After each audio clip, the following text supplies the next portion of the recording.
Guys, today we're going to do a reaction to Storybooth. I forgot its name for a second.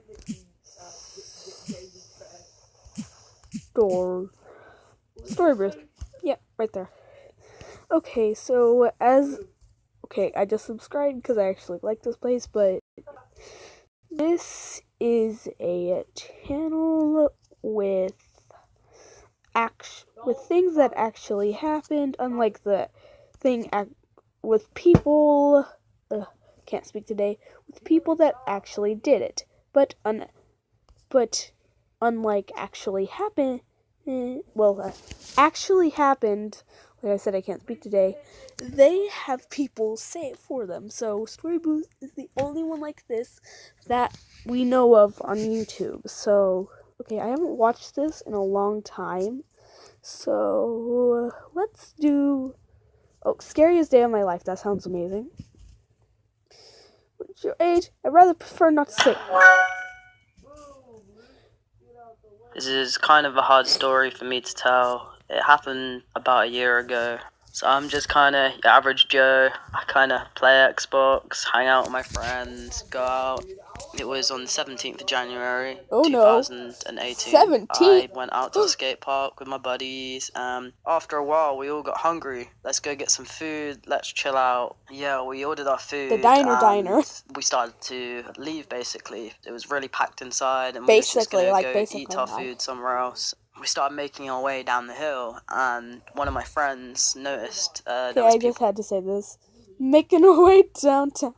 Okay, I'll stop, but because I know that this is actually supposed to be scary, and I'm not supposed to be making jokes, but that's the only way that I can actually do a reaction. I have to be funny, because when I don't understand something, I just want to make myself laugh, so it makes me feel better for being stupid. Following us.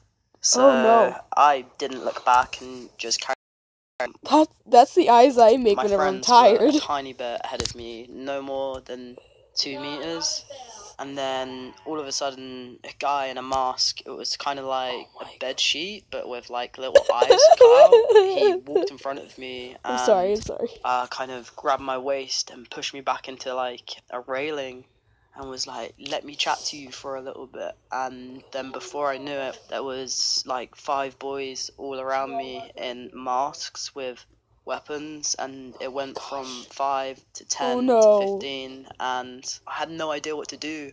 I was so stuck. I felt trapped. I felt like this was it. This was the end. It was hands down the scariest moment of my life.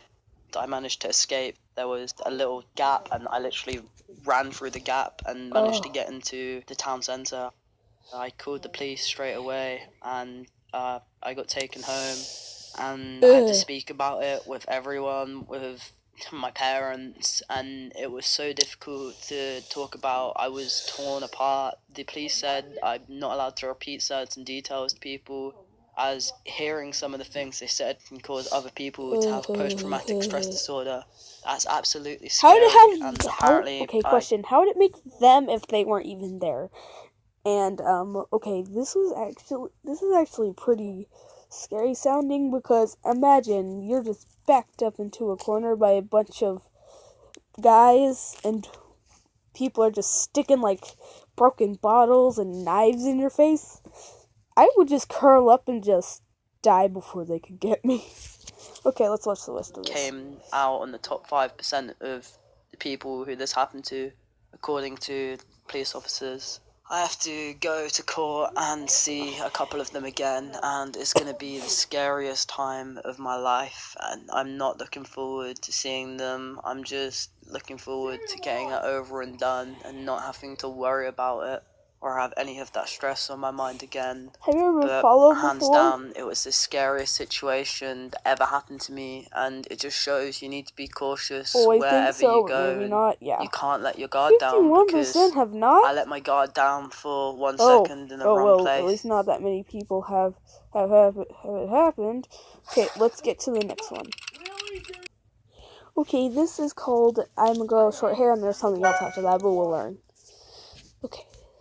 So, after my 7th grade year, my really good friend, who we will call Rachel, she got cancer. And Oh, so, no. all her friends were really supportive. And, So we threw a bunch of bad. She parties got for her, cancer. and we gave her a bunch of gifts to make her feel better. Oh, that's and so we would always, sweet.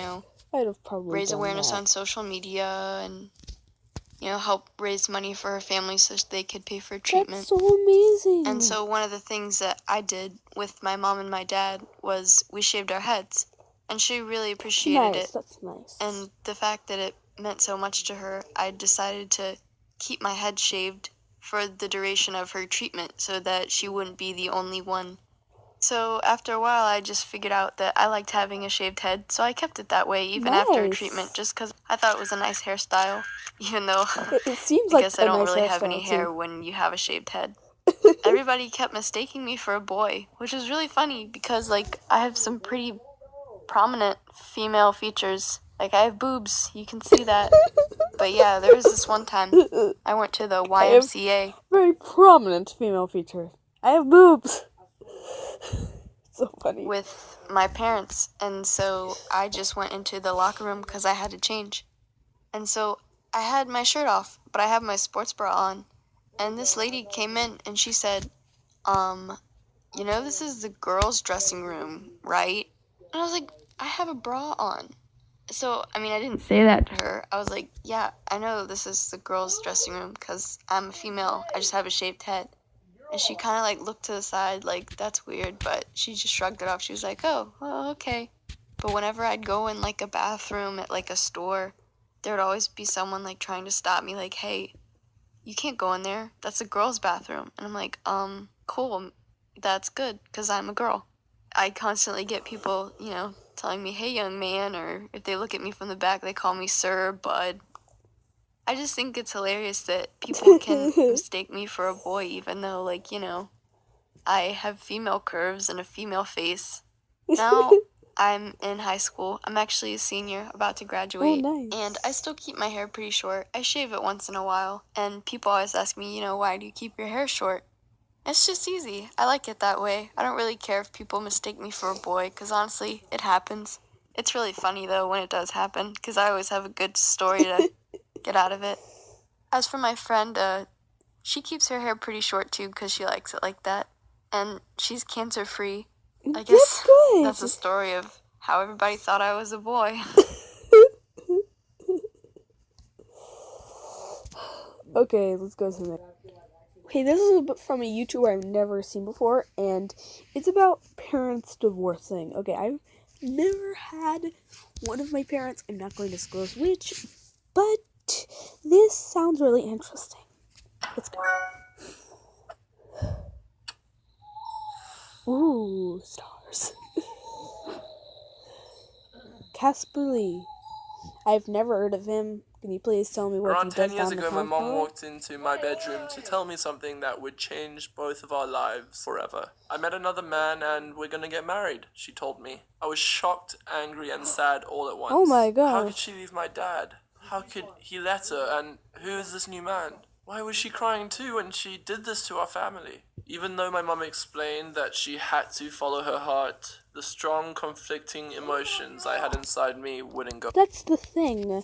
Even though I've never been through this experience, I know people who have had this happen to them. It's I've heard that people think that it's their fault or something, when if you're going through this, it's not your fault. It's just that your parents don't love each other, and okay, I've sometimes felt mixed emotions with people, but this, I've never had it. So, okay, enough with the rambling. I'll try to keep quiet, but let's just watch this. Go away. The next day, I was taken to school where I had to pretend nothing was wrong. Inside, it felt like a professional boxer was beating my chest. And soon my teacher noticed I didn't look myself and asked me what was wrong. I said I was feeling sick and ran to the toilet where I spent the rest of the lesson in the stalls, trying to get control of my emotions. Though I couldn't understand why my mom would leave my dad, she told me how they'd been fighting for years. And she happened to... That's the thing. Some parents fight a lot, but actually it's more unhealthy to keep the relationship like that whenever that's happening, because they just keep on constantly fighting and fighting, and this is all bad.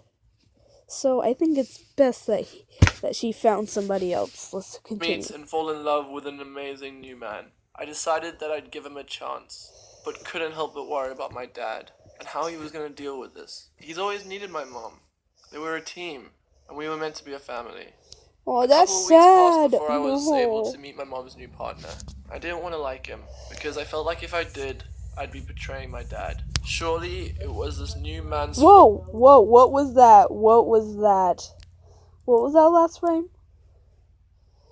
No, not that, not that. This! Let's watch that again. I'd be betraying my dad. Look! Oh my god, I know that's like a metaphor for backstabbing, but... Oh my gosh, this is gruesome. This is gruesome. Yeah, but... Instead of like doing it where it's like just him like shaking his head at his dad or something, like, I do not like you or something, it's literally a silhouette of him murdering his dad with a dagger into his back. Amazing. Okay, let's get on with this. Surely it was this new man's fault for breaking up my parents.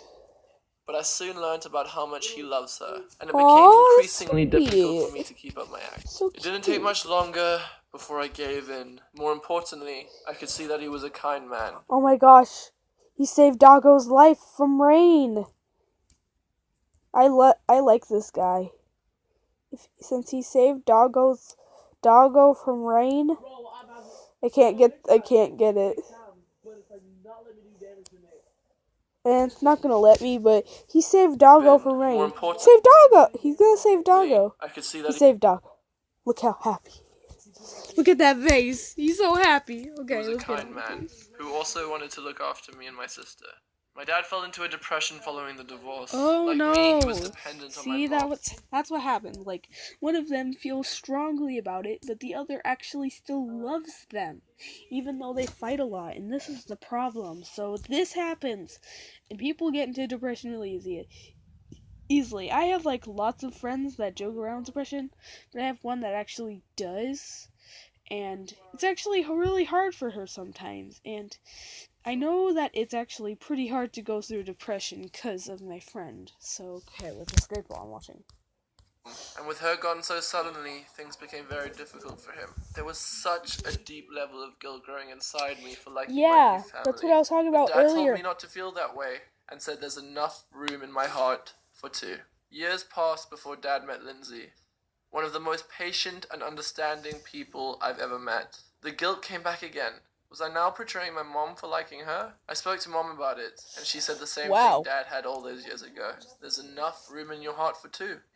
My dad and Mom have now both been remarried for nearly a decade. I've got more siblings, nieces, and nephews than I can count on all my fingers. And have learned so much more from my new parents about life than I could have with just my own. My life has been filled with more love than I thought possible. Now that's actually better. Like, at first it was like worse than it was when they actually divorced. Of course it was bad that his father fell into a